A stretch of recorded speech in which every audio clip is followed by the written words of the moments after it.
Hey y'all, what's up? What's up? Your girl G here. Welcome back to my channel. Appreciate you for tuning in.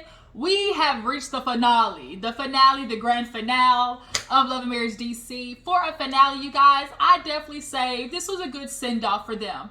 I'm not gonna lie, Love and Marriage DC, y'all kind of went through a little, in the middle there, a little bit of crux of a little dryness, a little bit of needing some water. But overall, I would say first season gave us enough for people to be interested and see or hope for a season 2 to see what's going to happen next. I'll give you that much. Carlos King, I do want to say though, for next season, Miss Winter deserves a raise, okay? A good old raise, because had it not been for her,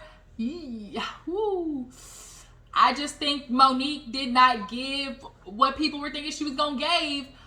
Because she obviously was the draw-in point. She is the one who comes with the celebrity and comes with the pull from Real Housewives of Potomac, from when she, ironically, from when she pulled Candace's damn wig damn near off, when she snatched her by the crooks, okay, and ran for her for dear life, trying to beat that ass. But now that she's over here on OWN and away from that other show, as she was saying, you know, I think a lot of people were expecting to see a different side of Monique, which we kind of did, but also I just think maybe a lot of people were just kind of like, ooh. And that's where Winter was able to come in and definitely snag a lot of the audience. I'm a huge fan of Winter. It didn't start out that way, but by the end of the season, I definitely was a huge fan. Ashley would be second on my list, and then Arena and Monique would tie for third, okay? But yeah, you guys, it's the finale, so let's go ahead and get into it, and then we'll just kind of discuss some things at the end once we get through everything, okay? So, we open up the episode basically picking up with the morning after everybody, after everybody dealt with that Kevin shenanigans, okay? Everybody was like, get this old scam artist out of here, this old scammer McScammy, okay? Low-key Jerry Curl crackhead McScammer. That's what Kevin was really giving, okay? He was giving real, I steal my girlfriend's earrings when she sleep tease. But yeah, so it's breakfast time. Everybody's coming downstairs. We see Winter there. Like I said last time, I love the red on Winter. It's definitely a good look on her. Yeah, and so we see Ashley come down, and basically Winter ended up kind of staying had it not been for Kevin, as everybody was saying, had it not been for Kevin really coming to show how much he was a scammer McScammer, you know, people would still be looking at Winter like, In particular, Quick, because Quick was just so fast. Play on his name. He was so fast to be on, you know, Team Kevin. That's my nigga. You know, that's my dog. You know, I'm riding with the boys to the end. You know, woo, woo, woo. I'm riding for the dogs. But then when Kevin gets there, and he can't even answer a question straightforward, now all of a sudden, Quick, you jumping shit. What happened? I thought you was rolling for your dogs. I thought you was rolling for the homeboys, Quick. That fast, that nigga jump shit. Boy. But I mean, you gotta go where the smarts is at. And from what Kevin was showing last night, everybody could see that this man is a liar. Okay? And so that had to allow people to give Winter the benefit of the doubt. Now, last night, like Ashley said, I agree with Ashley. I only knew this man for an hour and could tell the nigga was a scammer, so I don't know how you missed it for a whole year. But she said, you know, it was all in the, you know, Father, Son, and the Holy Spirit, and the Ghost, amen. Okay, she was real deep into the church scene, and, you know, sometimes people can, they can do fraudulent scamming activity, you know, in the name of the Lord. And that's what was happening with Kevin. But it was nice to see that everybody's kind of starting on a clean slate. And so, speaking of a clean slate, Miss Monique orders some IVs so everybody can kind of detox their system, clean the system of all the liquor they've been drinking, right? So they're sitting down. So Ashley was like, we've seen these kind of IV things before. They're filled with like vitamins and everything. So basically to help your body rejuvenate after all that liquor and bad food that you be intaking. So Ashley figured, you know, okay, since you're gonna be sitting down for 45 minutes, you know, let me go get a game. And then came down with the game and another bottle of alcohol. And I was like, you know what, Ashley? I fucks with you, Ashley. Now, some moments I kind of look at you like, that's real mean girlish, but overall, I fucks with Ashley. I really do. She's smart, she's witty, she's sarcastic in the right ways. You can tell she don't put on for nobody else. Like, she has her own mind. And I can appreciate that.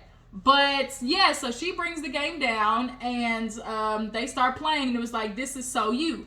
essentially you'll read the card and basically say who you think it fits the most. So the first question was like, who do you think is gonna be doing it while they 80? Quick jump up with his old mini self, talking about me. And then everybody's like, Ashley said, nigga, you barely fucking now. You 50 and barely making it. You literally said you cannot keep up with your wife last night. So what you talking about? Oh, me. What? Quick be wanting to die. Like, I don't know what it is about Quick. I think it's like low-key's insecurities with being, given real Napoleon syndrome, I've been, short of my life. All my life I had to fight. So I'm always trying to prove, hey, don't let the size fool you. But it's just like, sometimes it does come off a little just, I don't know. It just kind of comes off like you're trying hard to I don't know, like the jump up so fast, the me. When I'm 80, okay. All right, fun size. Like Ashley said, you barely fucking at 50. So how does that make sense? If you can't do it at 50, the math ain't mathing for you to be able to do that at 80, okay? And I'm still convinced from the last episode, the dick ain't dicking like you think it is, Mr. Quick. I'm sorry. For you to sit there talking about you going 5 rounds and she still won some, that means you really not doing the do. That means you really ain't hitting it from the bike like that, okay? If she's still able to get up after 4 or 5 rounds, that means the dick ain't dicking. Quick, I hate to break it to you. But yeah, so then the next question happened to do with, what else did it have to do with? Something with Tasha, or like having, being sexual early or something like that. And she said she didn't lose her virginity till 12th grade to the dude, her man that was there. And so Ashley was like, wait a minute, like y'all, he's the only man you ever been with. She's like, no, like we broke up and stuff, and I'm back, and then we got back together. And so dude was like, man, I ain't gonna lie, I was cheating in the beginning of our relationship. And Monique was like, so did you tell her you got caught? He said, man, I got caught every time. Niggas, y'all not good. Half of y'all really ain't that good at cheatations. Like, half of y'all, if you haven't got caught, it's because your girl, whoever you with, is too scared to confirm her suspicions. She ain't looking, really. Like, a lot of women be out here like a Rain a lot. I'm not looking for nothing. I'm not digging through the phone while Rain and Ashley. I'm not looking through no emails and phones. Like, I'm not gonna do it. And it's like, why confirm your suspicions? Getting all that extra heartburn and headache for nothing. Your ass ain't going nowhere. But basically, he was like, yeah, I was immature and messed up in the beginning, but not right now. So Quick, he was like, I'm gonna jump on that. I was like that in the beginning of our relationship. I did my thing on, in the beginning. Actually, I cheated on her and whatnot. And so here's where things get a little sticky. How sticky you get. How sticky you get. Shout out to Drake. That song grew on me, y'all. Join in the comments. Sticky Drake, how you feel about the jam? Okay, giving real Mykonos, rich people in Mykonos vibes. But, yeah, so here's where things get a little sticky because Quick is talking about cheatations in the beginning of the relationship. When they had a baby, she moved in. And then Ashley was like, well, I don't remember you did that, so then I did it after you. And then he was like, well, no, I'm talking about the other girl. And she's like, because she was like, oh, yeah, I remember that old, girlfriend bitch that you had or whatever. He was like, it wasn't even like that, who it was. She was like, yes, it was. Like, they were basically arguing over who the girl was to him, what timeline it was, who cheated on who first, who cheated on who next. Ashley basically let it be known that I don't be with the shits. If you, whatever you do, I'ma do. And I was like, yes, more women need to be like Ashley. More women need to be like Ashley. You hurt me, nigga, I hurt you. Like she said, he all up in his chest just finding out that she was texting another dude. Y'all always are able to dish it, but y'all cannot take it. Niggas cannot take this that they be dishing to women, right? And so she called it more of a situationship, and that's where things, like I said, can get a little sticky. Because situationships, acting like boyfriend and girlfriend, no title, it can cause a lot of confusion, okay? All right? And until y'all sit down and have that conversation with each other of, hey, I'm mine, you're mine, I'm yours, we single. We single until we have this conversation, okay? That's just point blank period. And I think that's the way Ashley was taking it. Like, I didn't have no key to your place. Like, for you, somebody talking about, oh, I moved in. How did I move in when I didn't have a key to your place? Right? So it's just kind of like, that ended up, got a little awkward because everybody was sitting there looking like, it got real quiet. And so Quick was like, you know what? He realized, he was like, man, Ashley, man, you knew this. You knew. She was like, no, I didn't. She was like, after I had a baby, like, you cheated on me again. Like, he was like, man, you knew this already. She was like, no, I didn't. She knew I cheated on you. And so she was like, it's okay. And she basically ended the conversation with, it's okay, because whatever you did, guarantee I got my lick back. I was like, tears. Like, oh, I was almost like so proud because I was so sick of women getting played. Like, I'm so sick of watching women get played and these niggas get away with it and they take it back after it won again and again and again. It's just very exhausting. It's very exhausting and sad to watch women constantly put up with it. But Quick know where who Ashley be with the shits. He was like, she went from aggressive Ashley to angry Ashley in 30 seconds. He's like, I knew I shouldn't call her a liar. And everybody else was just sitting around looking like, who gonna ask the next question? So after that, everybody's getting ready to do, I guess, like, dressed up as famous couples, right? It's dressing up as famous couples. And so Arena and Jamie go as Bay and Jay, okay, Beyonce and Jay-Z. She had on kind of like a formation type outfit. Arena's body is banging. She's knocking on 50 and looks so freaking good. Arena is always dressed to the nine, done up. I'm not surprised. Jamie and, Jamie,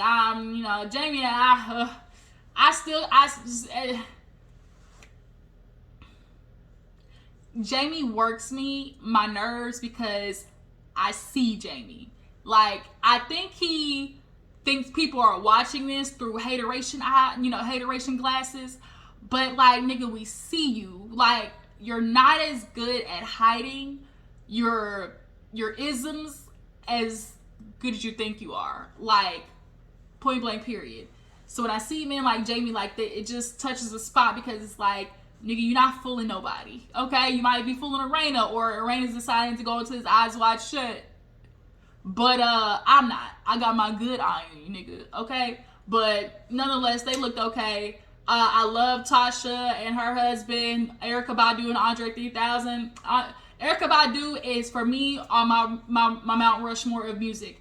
Erykah Badu, Jill Scott, Missy Elliott, and who's my other one? For women, those are my three. Jill Scott, Erykah Badu, Missy Elliott, point blank period. Those are like my top three music wise. Woke up this morning, 2 scrambled eggs, Greg. Is it the way you love me, baby? Boom, boom.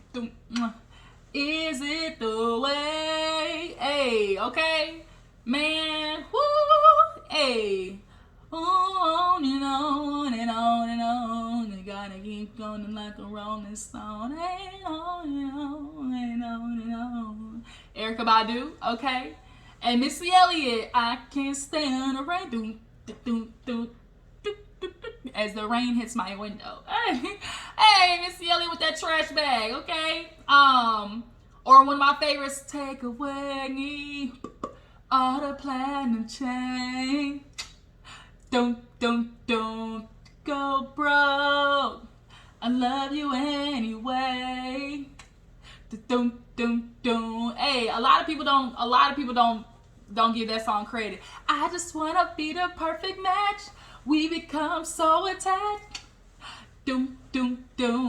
Hey, all right, I'm about to listen to that when I get done with this. Okay. All right, let me quit. I'm taking too long. Okay, y'all. So, music Mount Rushmore, but nonetheless, everybody came. Erykah Badu, Andre 3000, and then Lil Kim and Biggie, of course, was Monique and Chris. So everybody comes downstairs. They come in. Quick is in the doghouse. He's over there. They dress as Ike and Tina. I actually look so good. Definitely a good costume. But everybody basically talking about what happened with Quick and Ashley. Monique is feeling Chris in, and Arena is talking to Jamie. I found it so like funny, but yet awkward watching Arena try to talk to Jamie about, oh, I can't believe, Ashley was on about that, and Quick was acting like, Ashley had no clue. Jamie was not trying to feed into that conversation because he knows he can't talk about Quick having community peen because that would be the pot calling the kettle black. He can't have that conversation, right? I can't talk about my nigga out here cheating because shit, I was doing the same thing. All Jamie could say was, man, that's crazy. Anytime a man goes, man, that's crazy. Hey, when they don't even really complete a full sentence, man, hey, that's crazy, ain't it? That's all Jamie can say that whole conversation. He was not trying to get into it. But Monique filled Chris in, and he basically said the same thing. Man, when they don't want to try to keep dogging on they dude when they know he wrong, man, that's crazy. That's all they can say. So Monique did really good as Little Kim though. But everybody comes downstairs. Quick is still in the doghouse. Here comes Winter walking in like, what the f did I just walk into? Everybody dressed up except me. And they were like, well, hey, you can be Yolanda Adams. And I said, yes, you can. Somebody get this man a pen, okay? She was, better sign my divorce papers. Yeah. Sign the divorce papers, Kevin. Quit fucking around. If we get to this reunion, you ain't signing them goddamn papers, it's gonna be on and cracking. It's gonna be on and cracking. So Ashley basically gives everybody, she loves games, asking questions. I got a question, okay? And the question was, would you marry your partner again? Would you marry your husband or wife again? So for Tasha and her husband, I can't remember her husband's name, but for them it was yes. From what I recall, we get to Arena and Tyler. Jamie basically was like short answer yes. Arena was like yes. He's been the same man. It's really crazy because he's been the same man. Since I met him. I'm like, yeah, we're sure he is. We are sure he absolutely has not changed one goddamn bit from whenever y'all met each other. I'm gonna assume around 19, 20, early 20s to now. And for the fact that you're saying, Jamie the same man, that's the motherfucking problem, Arena. That's the problem. The nigga ain't changed one bit. That's the problem. This is why you over there crying in the shower and dealing with the nigga tapping you on the shoulder for a quick little booty dude in the middle of the night, because he's the same dude as he was when he was 20 years old. The same emotionally unavailable, mentally and emotionally abusive ass nigga, okay? Since the get-go. We know that, Miss Arena, but hey, you like it, I love it. You want to be with this nigga, then so be it. You ain't going nowhere, clearly. But, so when she said that, he's been the same man ever since I met him. Yeah, the problem. That's the problem. The nigga ain't changing, not one bit. Monique and Chris. Chris was like, man, Monique, she can be controlling, demanding, and, harsh sometimes or something like that, controlling, demanding. And she can be, and naggy, and she can be. We've seen it, we witnessed it, but he was like, I wouldn't have it no other way. I ain't never felt a love like this. Even, my college sweetheart, I love her more than that. Monique said, ain't nobody asked about that bitch. Basically, ain't nobody, why you bringing her up? He was like, man, Moni, I was just trying to say, I just know there was I just loved you more than, and she was like, hey, if you're going to talk about me, then talk about me, not me in comparison to something else. I don't think Chris meant it malicious at all. I really don't think he meant it malicious at all. A lot of men, like Chris, you can tell is not very good with his words when it comes to speaking about his emotions. So I just think for him, the easiest way to try to talk good about something is to talk about it in comparison. In comparison to something else. I know I like this much, but I like you so much more than that. And I think that's what he was trying to get across. But no one wants to hear you compare themselves to another bitch. Drop that bitch out of the story. Just talk about me. And so he apologized for it, which was good to see. Monique was like, I'm not going to lie. It seemed like the paper complicated things. We had kids and we still kept that spiritual bond with each other. I feel like, we just used to have so much more fun before the paper. And it's like, well, Monique, I hate to break it to you. Paper or not, y'all's issues don't go nowhere with who y'all are and what y'all are dealing with. Chris being emotionally unavailable and you sometimes being a little controlling doesn't change with the paper at all. I think for a lot of times too, what people need to consider, sometimes that paper, when y'all are so pressed to get married, you're locking yourself into a situation that isn't necessarily the healthiest. And so you think it's like, oh, it's going to solidify something, but bitch, all it does is solidify your ass getting stuck. And we're like, oh, when it's married, it's a different thing, because, that means, you're in it, it's harder to walk away. And I'm like, why would you want that though? Sometimes, like, why would you make it harder on yourself to walk away? If this is no longer serving me, why would I want to make it that much harder for me to, leave? I get, on the other hand, it's like, people give up so easy, but it's like, in some situations, as much as some people like, oh, you gave up so easy, in most majority of situations, it's keeping people in sucky ass relationships, i.e. Contessa on goddamn Bravo, dealing with Scott's old ungrateful, lying ass, not going to therapy ass, his ungrateful, lying non-therapy, complaining to his children ass. Now she's stuck in that situation with him because of that a goddamn paper that she should have been long gone out of, okay? But that's just my opinion. So then we get to Quick and Ashley. Ashley was like, no. And I'm glad she said it. The truth is, Ashley is saying what a lot of women deal with. They deal with putting the man on the pedestal since the beginning of the relationship, because I got to prove to him I'm going to be good wife material. But then they get used to that. And then they continue wanting that. And then when the children come, they get a little salty because now your children got to have your time. Now I got to go to doctor's appointments and games and take them to school and put them to bed and potty train and get and do their homework and then cook and then clean. And then after that, then I got to tend to you before I can even tend to myself. But then, oh, wait a minute, this nigga want me to get on my knees for him. Oh, wait a minute, he want me to give him some booty. Like, it's just like, that's a lot. And she was like, I realized, like, I put in 20 years and was getting a short end of the stick a lot of the times. I know Ashley was speaking to the motherfucking choir. I know there's a lot of women everywhere saying, you're damn Skippy. I feel the same. And so for Quick, he was like, you know what? Hell yes. For those exact reasons you named. She raised you from a boy to a man. We hear that I'm always raising. It's always considered raising because you're doing the work that their moms literally used to do.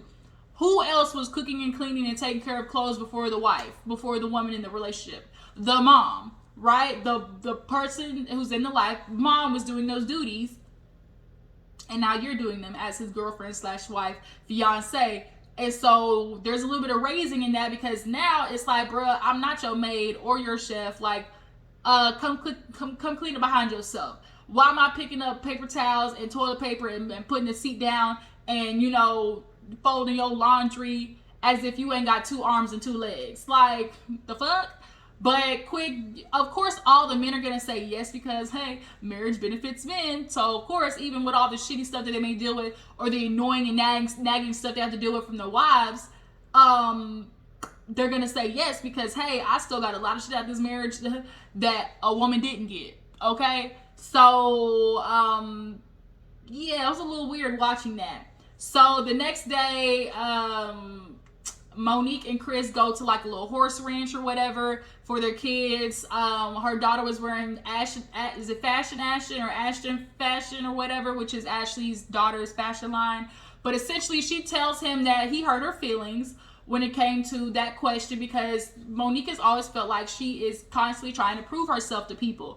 And it's not shocking to me, because she said that same thing on Real Housewives of Potomac. She deals with always trying to seek validation, and it does not surprise me that it hit her so much, because it's like, damn, you compare me to somebody else, like a bitch that was before me. Like, why you compare me to somebody else? Like, if you love me, just talk about me. And Chris Loki kind of did it again, because he was defensive. Like, I just, in comparison to her, because that's the only other love I knew. And it's like, yeah, that's understood. And I don't think Chris was being malicious. I think he was coming from a good place. He just did not articulate it right. And so Monique is just like, as he said, oh, I'm working on it. But it is kind of sucky, because how long are you supposed to wait for somebody to work on it? That's a question. Like, how long are you supposed to wait? Is somebody just supposed to get away with keep saying, I'm working on it, it's a process. I'm working on it, it's a process. And it's like, well, if I'm working on it, it's a process is, 5 years in, and you still, downloading progress at the bottom like it's some goddamn, bar, and who at the bottom just progress loading, I think that's an issue because I mean, somewhere in there, you're not really trying to fix it. It's different in acknowledging something you need to change and actually changing it. Like, those are two separate things. But I do believe they absolutely love each other. They're not going nowhere. Monique, I think a lot of people say, oh, dang, she knacks him, but she's always on Chris, da da da da. I think this was a year for them. That was a lot of Monique just having a lot of stuff boil over. She's been dealing with this man for 19 years. And so for her, it's like, this was probably Monique's breaking point. I think this season they caught Monique and Chris at a very tumultuous time in their relationship. And so this was probably Monique's biggest year of trying to pull the most out of Chris. And we were just there to witness it. We don't know, like, we have to really think about it, like, day in and day out begging somebody for something. Eventually you're gonna get to the point of like, man, this is enough. I need more. Give me more. Like, Monique has a right to ask for that because essentially she's holding up her end of the bargain.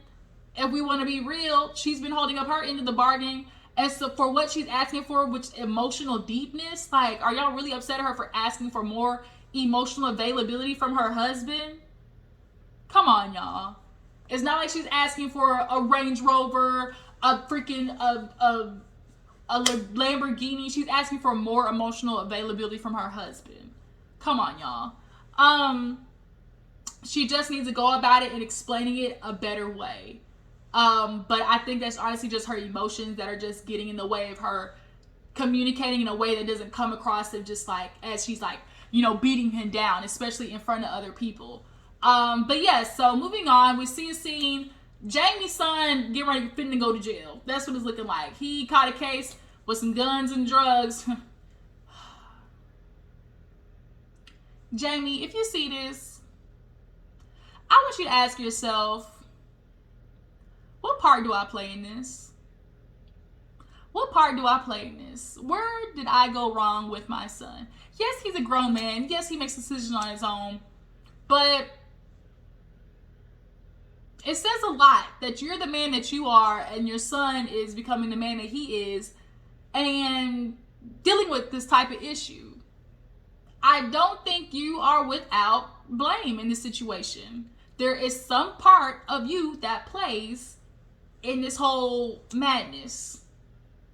So, as a dad who clearly the son is scared of, because he waited to the day damn before he was scared of the reaction. That's what it was. He simply was scared. He knew his dad was going to have a conniption, so I'm going to wait to the goddamn night before. You know how you like imagine what he must have been feeling like as a kid growing up, or just as, imagine what you have to be dealing with in a parent that you are so scared to tell him something that you wait till the night before courts, not just the night before showing up like an event, before court. He waited till the night before to tell him. That nigga was scared of his dad's reaction, point blank period. They in there basically telling him, you had to tell the lawyer how good you've been doing. You've been holding down a job. You've been clean. You ain't gotten in no trouble. So he gets to the courthouse. That shit did not work. Boy, they sent him up to the highest court in Maryland. So at this point, it is nothing but prayer.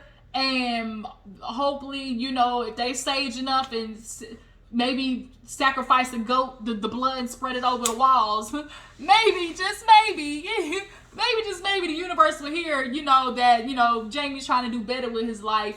And, you know, see that, you know, the courts will see that he hasn't been getting in trouble or nothing. And he'll be able to walk out of this one. Hopefully not another black man locked up. But I'm still going to ask the same question of Jamie. Do you think you play a part in this? Just a little bitty part in this? Do you think there's any responsibility that you can take in this part of your son being locked up? Because I think you might need to take a little bit of you know, responsibility that you play about 10, 15, 20% in this whole madness of who your son is and is turning out to be. Sorry, not sorry. So Ashley's event. Ashley has her book signing for, not book signing, but book cover release or just opening, and she's doing kind of like a little excerpt. But do that shit. I like the title, y'all. It is what it is. It's very kitschy, very, you know, straight to the point, and I like that it's a little bit edgy because it is like, man, you better do that shit. Like, you really want to do it, go do it. So everybody shows up. Monique's look good. I love the dreads that was in that scene, actually in the horse scene with Monique and Chris. I love the dreads on Monique. I've been loving her hair actually all season. The only one I do not like is the confessional look with the orange peplums and all them big ass balls on the front of her head. I don't like it. I did not like it. It was too much. But Arena, of course, looked good. No shocker there. Arena always, looking bad, always showing up on point. Kind of scary that this girl is always on, because when you gotta always be on, that means you hiding something. And Miss Terry called it out. And so I laughed when they were in their confessional talking about, we truly love each other. This ain't no fake, we actually are happy right now in real life, from that's not appearances. And it was like, who are you trying to convince, us or you? And I think they're constantly trying to reiterate that because of what was said with the intuitive. Arena's always trying to put on a face, and Jamie's always trying to hide the fact that he's an abusive asshole. And with the Jamie situation, with the little Jamie situation, hearing Arena say that her dad was physically and mentally abusive to her mom, got locked up, he died in jail, and she's still crying over her dad, even though he was such a horrible human being to her mom, her witnessing that, like, she still has a heart strings pulled towards him. I get that's her dad, but she's so hurt about that. And as a male figure, like, I kind of already was, under the suspicion that somewhere in Arena's life, she was either around somebody who was abusive or dealt with abuse herself. And so for that to kind of her say that, it was just kind of like confirmation, because she gives off, unfortunately, a woman who had to figure out a way to blend into the background to not cause any issue, right? I'm just gonna try to blend into the background. I'm mild, I'm meek, I'm a feminine woman. I don't want to, try to intimidate men. I wonder about her mom's story. Is her mom currently alive? Like, is like her, if she is, what's the relationship like with her mom? Like, I wonder all of that stuff. But for her to say that about her dad, it was just kind of like, bingo, got it. Like, it's almost so damn predictable. But it's honestly quite sad, because it now makes sense why she's able to tolerate Jamie the way she is, because this is what she knows. So yeah, everybody shows up. Arena's on point. Jamie, they fake fucking in the bathroom. They talking about, let's go get a quickie in. And I'm like,